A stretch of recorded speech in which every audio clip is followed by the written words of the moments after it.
Hello dear students, আশা করি তোমরা সবাই ভালো আছো, সুস্থ আছো। একটি লম্বা বিরতির পর, ঈদের ছুটির পর তোমাদের সাথে আজকে প্রথম অনলাইন ক্লাস। আশা করি এর মধ্যে তোমরা সকলেই ভালো ছিলে এবং পড়াশোনার মধ্যেই ছিলে এবং তোমাদের পড়াশোনার মধ্যে রাখার জন্য আমাদের যে এই প্রয়াস, আশা করি তোমরা সকলেই উপকৃত হচ্ছ। আমাদের ইকোনমিক্স ডিপার্টমেন্টের সকল ফ্যাকাল্টি চেষ্টা করে যাচ্ছে তোমাদের পড়ালেখা যাতে কোনো রকম ঘাটতি না থাকে, এই জন্য তারা নিরলস পরিশ্রম করে ভিডিওগুলো তৈরি করছে তোমাদের জন্য এবং আমাদের বিশ্বাস তোমরা এগুলো দেখে উপকৃত হচ্ছ। So let's start. আমরা শেষ ক্লাসে যেখানে শেষ করেছিলাম সেখান থেকেই শুরু করছি, তারপরে তোমাদের মনে করিয়ে দিচ্ছি আমরা কোথায় ছিলাম, কী শেষ করেছি। আমরা এর আগে দেখিয়েছিলাম impact of taxation on demand and supply, আশা করি তোমাদের মনে আছে। তারপরেও কিছুটা দেখাচ্ছি এবং কিছু ফাংশনগুলো বাদ ছিল, এগুলো আজকে আমরা দেখিয়ে দিচ্ছি।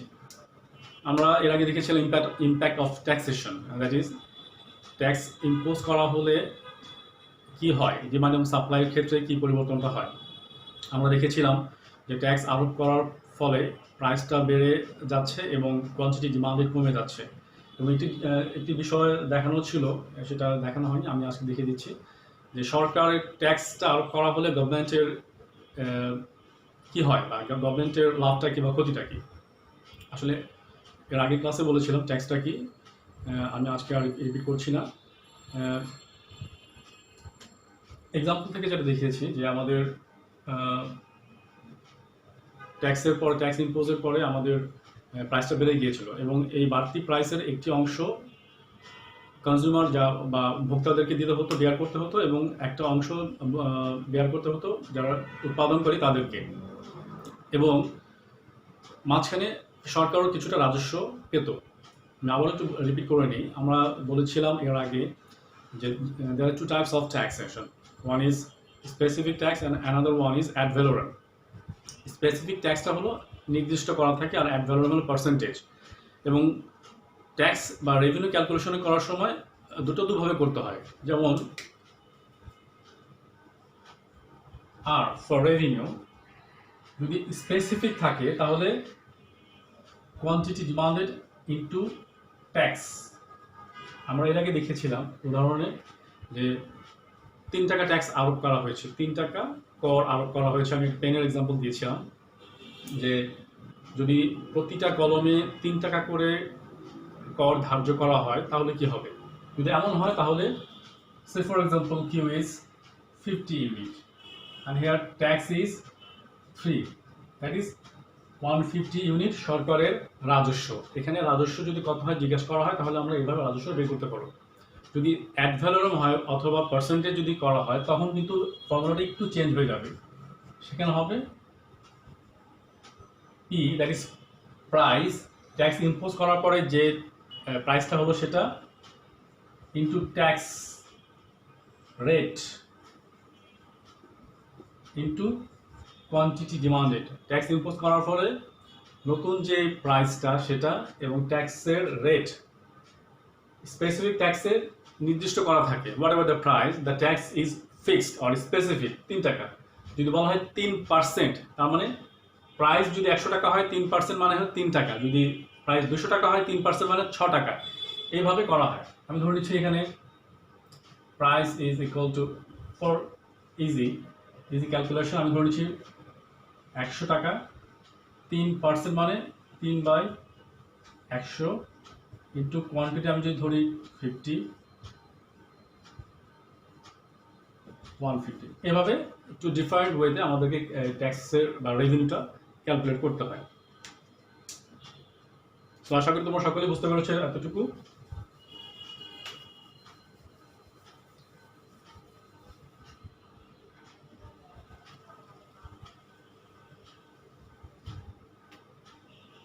আমরা এই অবধি দেখিয়েছি পার্শিয়াল ইকুইলিব্রিয়াম, দ্যাট ইজ আমরা একটা স্পেসিফিক মার্কেট বা একটা স্পেসিফিক বাজার নিয়ে আলোচনা করেছি, স্পেসিফিক কমোডিটি, এবং ধরে নিচ্ছি অন্যান্য অবস্থা অপরিবর্তিত থাকবে।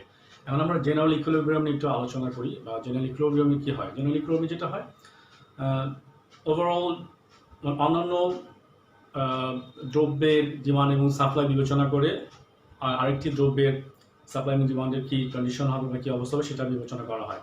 So this is general equilibrium. আমি যদি দুটা মার্কেটের কথা চিন্তা করি, সো এখানে একটা এক্সাম্পল দেওয়া আছে, দেয়ার আর টু ডিফারেন্ট টু মার্কেটস, এবং ফার্স্ট মার্কেটে ডিমান্ড ফাংশন দেওয়া আছে এটা, সেকেন্ড মার্কেট ডিমান্ড ফাংশন দেওয়া আছে, এবং ফার্স্ট মার্কেটে সাপ্লাই ফাংশন দেওয়া আছে এবং সেকেন্ড মার্কেটে সাপ্লাই ফাংশন দেওয়া আছে। এখান থেকে আমরা equilibrium price and equilibrium quantity বের করব। So how? তাহলে আমরা প্রথম মার্কেটে দেখি, first market.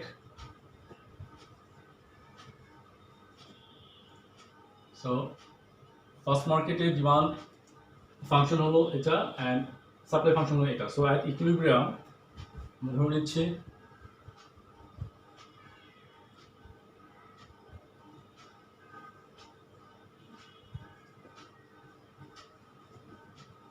told you this one.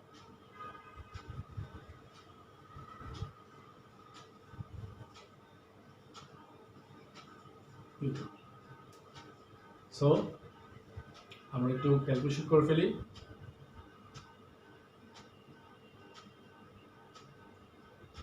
আমি শর্টে লিখে ফেলছি 5Q1 plus 3Q2 equal to 1900. This is equation 1b. And at second market,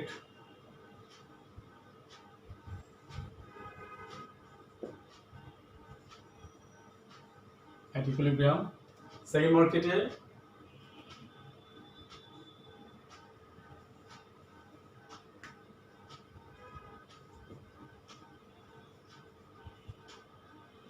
to 200 plus 3Q1 plus 2Q2. So এখানে যেটা হচ্ছে 4Q1 plus 6Q2 equal to 2600. So আমরা first ইকুয়েশনে পেলাম 5Q1 plus 3Q2 equal to 1900 and এখানে পেলাম 4Q1 plus 6Q2 equal to 2600. এখন আমাকে বের করতে হবে equilibrium price and equilibrium quantity, এবং ইন বোথ মার্কেটে প্রাইস P1 P2 এবং Q1 Q2 বের করতে হবে। তাহলে আমরা ইকুয়েশনটা পেলাম, এখানে আমরা Q1 and Q2 বের করার চেষ্টা করব। কিভাবে করা যায়? সো ইফ ইউ রিমেম্বার, তোমরা সম্ভবত দশম শ্রেণীতে যখন ছিলে তখন সমীকরণ করেছিলে, বা আমরা এই ধরনের ইকুয়েশন আমরা করেছি, অনেকভাবে করা গেছে, সেটা প্রতিস্থাপন পদ্ধতিতে হতে পারে, সেটা অপনয়ন পদ্ধতিতে হতে পারে। তো আমরা এখানে যেটা করব, যে কোনো একটি ভ্যারিয়েবল ভ্যানিশ করার চেষ্টা করব। সো এখানে 5Q1 plus 3Q2 equal to 1900 R 4Q1 plus 6Q2 equal to 2600। তাহলে আমরা চেষ্টা করব Q1 অথবা Q2 অমিট করার জন্য। তাহলে যেটা করতে হবে, আমি যদি এক নম্বর সমীকরণকে 2 দিয়ে গুণ করি, তাহলে 10Q1 plus 6Q2 equal to 1900 into 2, 2 দিয়ে গুণ করেছে 3800 হবে, এবং এটা আমরা 1 দিয়ে গুণ করে বিয়োগ করবো, তাহলে দেখা যাক কি হয়।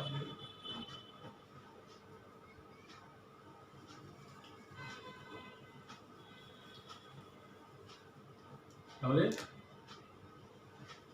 ইকুয়েশন 1 into 2 minus ইকুয়েশন 2, তাহলে কি হচ্ছে এখানে 10Q1 plus 6Q2 equal to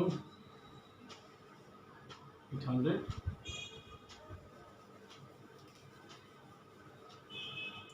আর এখানে 4Q1 plus 6Q2 equal to,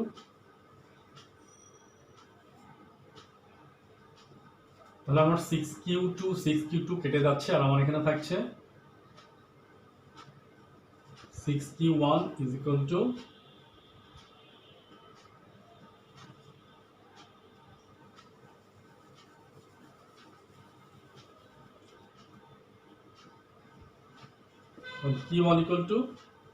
200. So Q1 200 বের হল। Q1 এর মান আমি যদি যে কোনো একটি ইকুয়েশনে বসাই, এই ইকুয়েশনে যদি বসাই, এই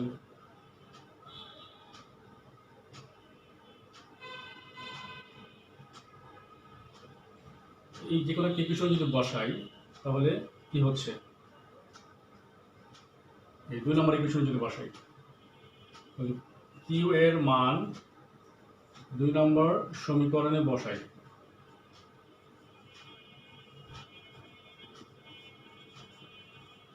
বসিয়ে 4 into 200 plus 6 Q equal to অথবা 6 কিউ equal to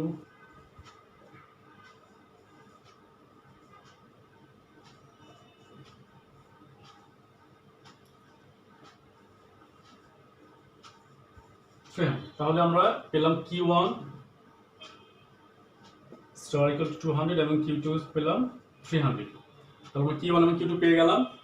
আমি এখানে নোট করে রাখছি Q1 equal to 200 and Q2 equal to 300। এখন Q1 এবং Q2 এর মান আমি যে কোনো সমীকরণ বসিয়ে দিব।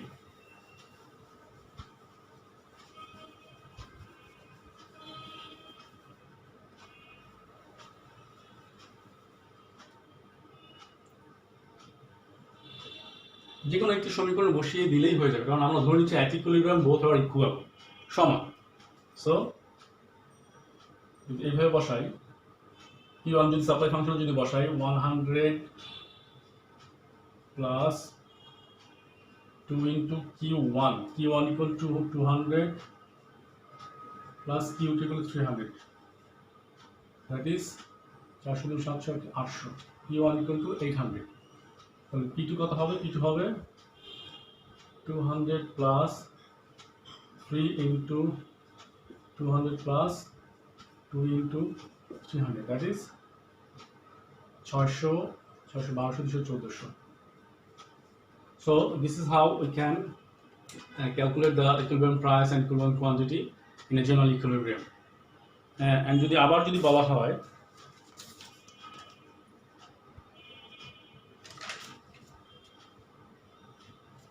দ্রব্য দুটির মধ্যে সম্পর্ক কেমন, তার মানে these are two goods, Q1 and Q2, these are two goods, দুটা ভিন্ন ভিন্ন দ্রব্য, দুটো দ্রব্যের মধ্যে সম্পর্কটা কেমন হবে সেটা বের করার জন্য আমাদেরকে ডিফারেন্সিয়েশন করতে হবে। আমি যদি মুছে দিচ্ছি এখানে, তো তাহলে আমাদের ইকুইলিব্রিয়াম প্রাইস হলো 800 and 4।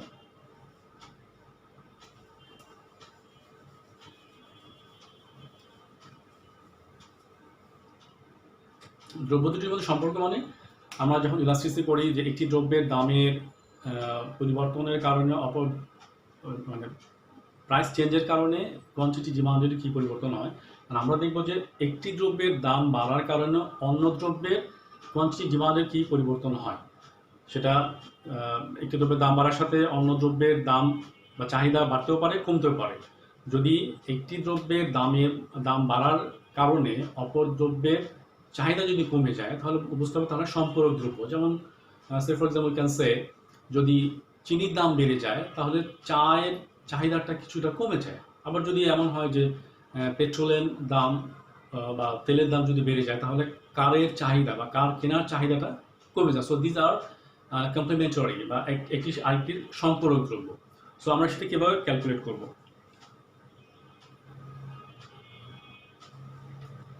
আমরা এখানে দেখি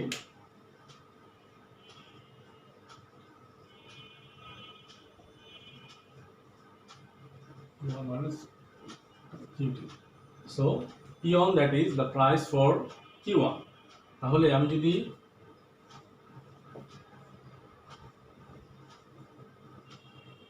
এটাকে P1 প্রাইসটাকে যদি Q2 এর সাপেক্ষে আমি ডিফারেন্সিয়েট করি তাহলে কি হয়? এখানে হচ্ছে -2, সো -2 is less than 0। যদি এমন কন্ডিশন হয় তাহলে বুঝতে হবে যে দ্রব্যটির মধ্যে সম্পর্ক হলো দে আর কমপ্লিমেন্টারি, তার মানে সম্পূরক। যেমন যেটা বললাম যে তেলের দাম যদি বেড়ে যায় তাহলে গাড়ির চাহিদাটা কমে যায়, বা চিনির দাম যদি বেড়ে যায় তাহলে চায়ের চাহিদাটা কমে যায়। So these are complementary. যদি এমন হতো আবার এমন সেকেন্ড প্রোডাক্টের ক্ষেত্রে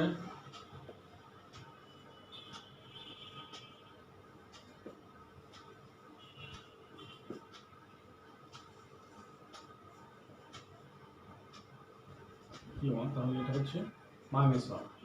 So both are less than 0. So in that case, the relationship between these two commodity is complementary. তার মানে একটি আরেকটির সম্পূরক। যদি এমন হতো dp1 by dp2 is greater than 0, যদি greater than 0 হতো তাহলে হতো অল্টারনেটিভ, তার মানে একটি আরেকটির বিপরীত। একটি আরেকটির বিপরীতে কেমন হয়, যেমন যদি হঠাৎ করে গরুর মাংসের দাম বেড়ে যায় তাহলে মুরগির মাংসের চাহিদাটা বেড়ে যায়। হঠাৎ করে চায়ের দাম যদি বেড়ে যায় তাহলে কফির চাহিদাটা বেড়ে যায়। সো একটি আরেকটির alternative. So this is the condition here.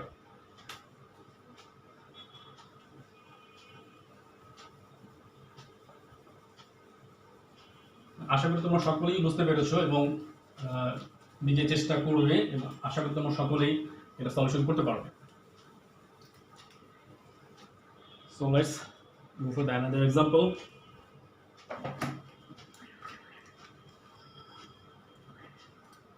আমরা এর আগে তোমরা হয়তো মাইক্রো ইকোনমিক্সে পড়েছো, ব্যষ্টিক অর্থনীতি পড়েছো, বাজারের ধরন পড়েছো, যে বাজার হতে পারে প্রতিযোগিতামূলক, হতে পারে পূর্ণ প্রতিযোগিতামূলক হতে পারে বা অপূর্ণ প্রতিযোগিতা হতে পারে, যেমন মনোপলি মার্কেট হতে পারে, সেটা কম্পিটিটিভ মার্কেট হতে পারে, সেটা গ্লোবালি হতে পারে, সেটা অলিগোপলি হতে পারে। সো বিভিন্ন মার্কেটে, বিভিন্ন টাইপসের মার্কেটে আমাদের ইকুইলিব্রিয়াম প্রাইস, ইকুইলিব্রিয়াম কোয়ান্টিটি আমরা কীভাবে বের করতে পারি সেটা আমরা একটু দেখব এক্সাম্পলের মাধ্যমে। ধরো এই যে মনোপলি মার্কেট এক্সাম্পল দেওয়া আছে,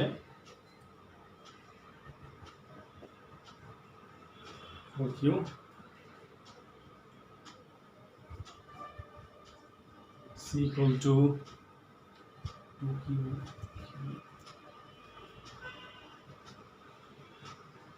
Q minus what is the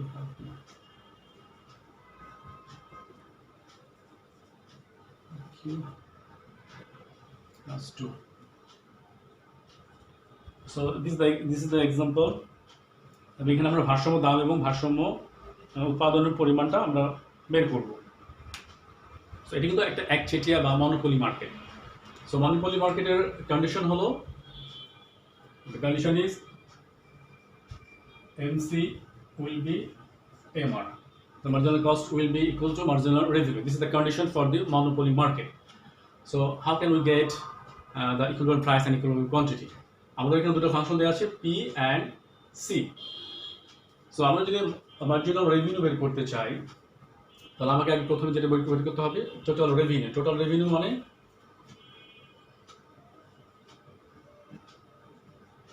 P into Q, price and quantity is equal to total revenue.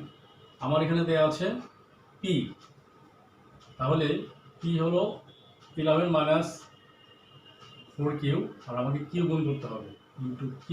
So function is 11Q minus 4Q square.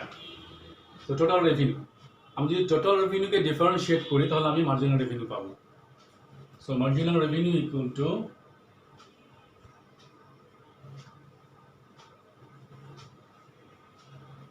DQ, that is 11 minus 8Q, পাওয়ারটা গুণ হয়ে যাবে এবং পাওয়ার থেকে 1 বিয়োগ যাবে। So marginal revenue is equal to 11 minus 8Q.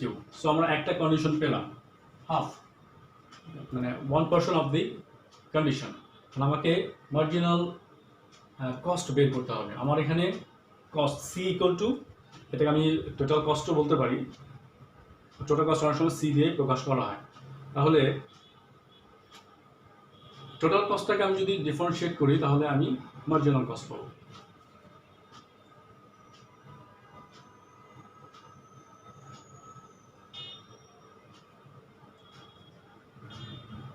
সেটাকে আমি সিও লিখতে পারি, টিসিও লিখতে পারি, দ্যাট ইজ 6Q স্কয়ার। পাওয়ারটা সামনে গুণ হয়ে যাবে 3 into 2 6, আর পাওয়ার থেকে 1 বিয়োগ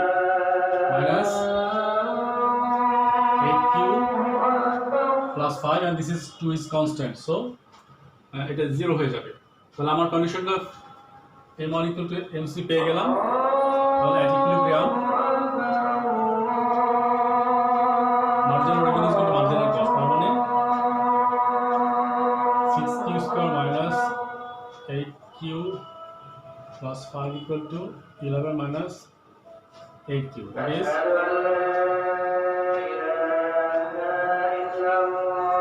6q square 8q কেটে যাচ্ছে এবং 5টা একটু চলে গেলে 6 হয়ে যাবে। তাহলে q square equal to 1 or q equal to 1, so equilibrium quantity is equal to 1. equilibrium quantity এর মানটা যদি আমি p তে বসিয়ে দিই,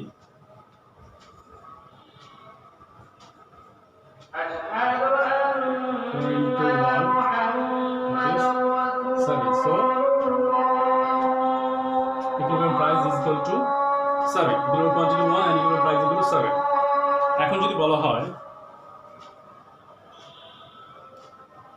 এক চিটে কারবারের মুনাফার পরিমাণ কত, মুনাফা, সো মুনাফা equal to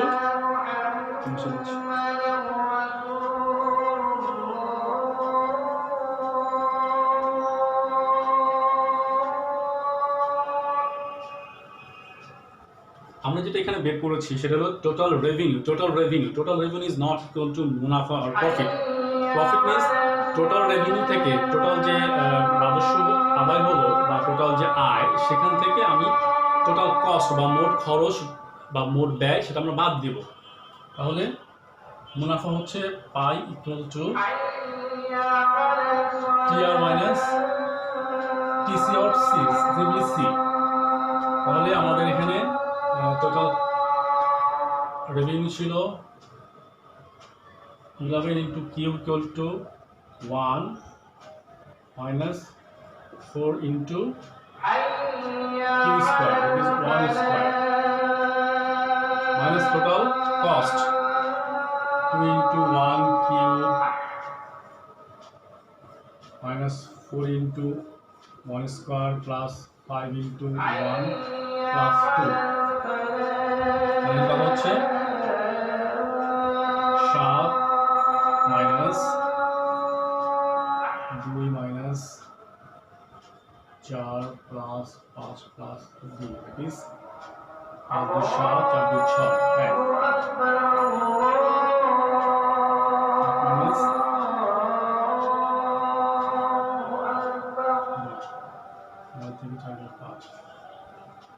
2. So the total profit will be 2 টাকা।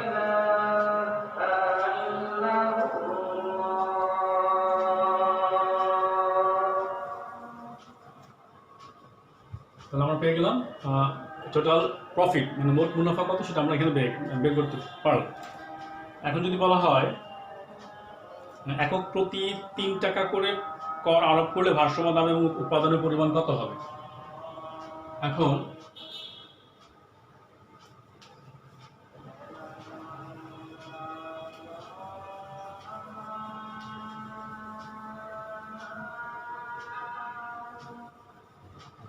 এর আগে যেটা বের করলাম সেটা হলো কর আরোপের পূর্বে। এখন যদি ট্যাক্স ইম্পোজ করা হয় যে একক প্রতি 3 টাকা করে কর আরোপ করা হবে, তাহলে আমাদের প্রোডাকশন কস্ট কিন্তু বেড়ে যাবে। কস্ট ফাংশন আছে আমার c equal to 2q minus 4q square plus 5q plus 2, এটার সাথে আমি অ্যাডিশনাল 3 টাকা করে কর আরোপ করব। তাহলে 3 টাকা কর আরোপ করার পরে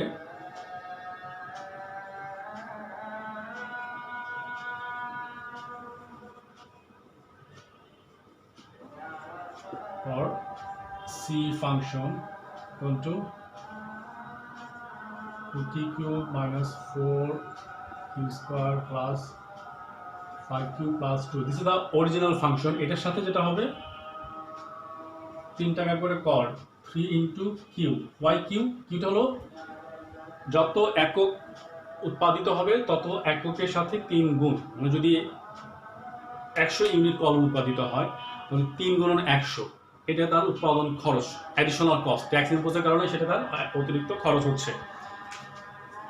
এখন যেটা হবে,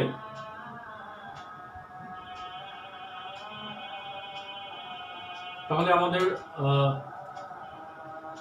নতুন ফাংশন কত হচ্ছে 2q minus 4q square plus 5q plus 3q 8q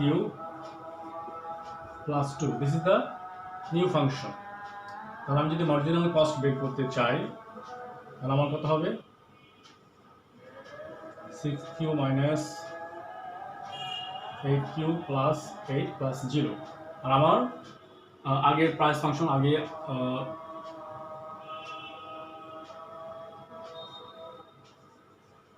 marginal revenue equal to 11q minus 8q. So after imposing the tax, our new equilibrium will be m is equal to mr. This is q square. That is 6q square minus 8q plus 8 equal to 11q minus 8q. That is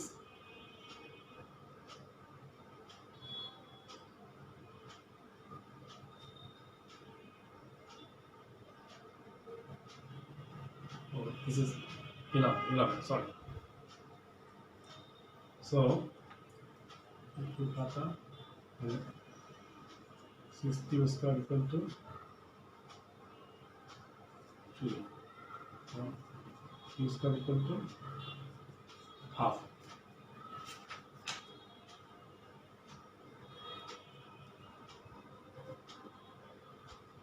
So Q equal to 0.7. তাহলে আমাদের tax ইম্পোজের আগে আমরা দেখেছি Q ছিল 1, তাহলে 3 টাকা কর আরোপের পর আমার ইকুইলিব্রিয়াম কোয়ান্টিটি হলো 0.71। তাহলে আমার পি কত হবে, পি হচ্ছে 11 minus 4 into 0.71, that is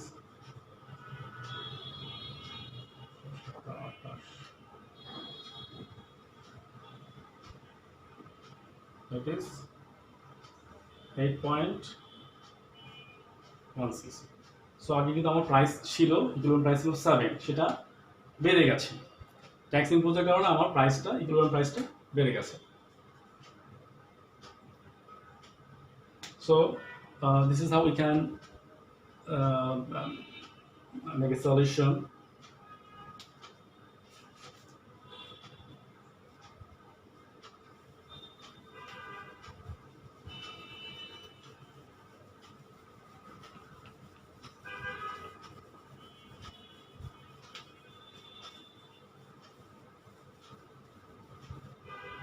তাহলে জেনারেল ইকুইলিব্রিয়ামে আমরা এইভাবে করতে পারি, এবং মার্কেট, বিভিন্ন টাইপসের মার্কেট আমরা আজকে দেখালাম একচেটিয়া বাজারে আমরা প্রতিযোগিতামূলক বাজারে একই ধরনের প্রাইস কন্ডিশন অ্যাপ্লাই করে আমরা equilibrium price and equilibrium quantity বের করতে পারি, এবং ট্যাক্স ইম্পোজের ফলে আমরা নতুন ইকুইলিব্রিয়াম প্রাইস এবং নতুন ইকুইলিব্রিয়াম কোয়ান্টিটি আমরা বের করতে পারি। আরেকটি জিনিস বলে রাখি, tax and incentive, this are two opposite thing. আমরা দেখাচ্ছি যে ট্যাক্স আরোপের পরে প্রাইসটা বেড়ে যাচ্ছে, এবং আমরা ইকুইলিব্রিয়াম প্রাইস বের করার সময় যেটা দেখি যে ট্যাক্সটা যোগ হয়, এবং এর আগে আমরা দেখেছি যে আমরা যখন ডিমান্ড অ্যান্ড ইকুইলিব্রিয়াম সাপ্লাইটা বের করতে গেছি তখন দেখেছি যে আগে যে রেগুলার প্রাইস ছিল সেটা থেকে আমরা ট্যাক্সের পরিমাণটা বাদ দিয়েছি, কিন্তু যখন সাবসিডির কথা বলা হবে বা ভর্তুকির কথা বলা হবে তখন আমরা এই ভর্তুকিটা প্লাস করে দেবো, কারণ ট্যাক্স বা সাবসিডি দেওয়ার আগে যে প্রাইসটা পেত সাবসিডি দেওয়ার পরে তার চেয়ে বেশি প্রাইস পাবে। সো আমরা তখন পি এর সাথে সাবসিডি অ্যামাউন্টটা প্লাস করে দেবো, যেটা আমরা ট্যাক্সের ক্ষেত্রে মাইনাস করে দিয়েছি। সো আজকে এই পর্যন্তই থাক, আমরা নেক্সট সেশনে আবার চেষ্টা করব নতুন কিছু শেখার জন্য। আল্লাহ হাফেজ, ভালো থেকো সবাই।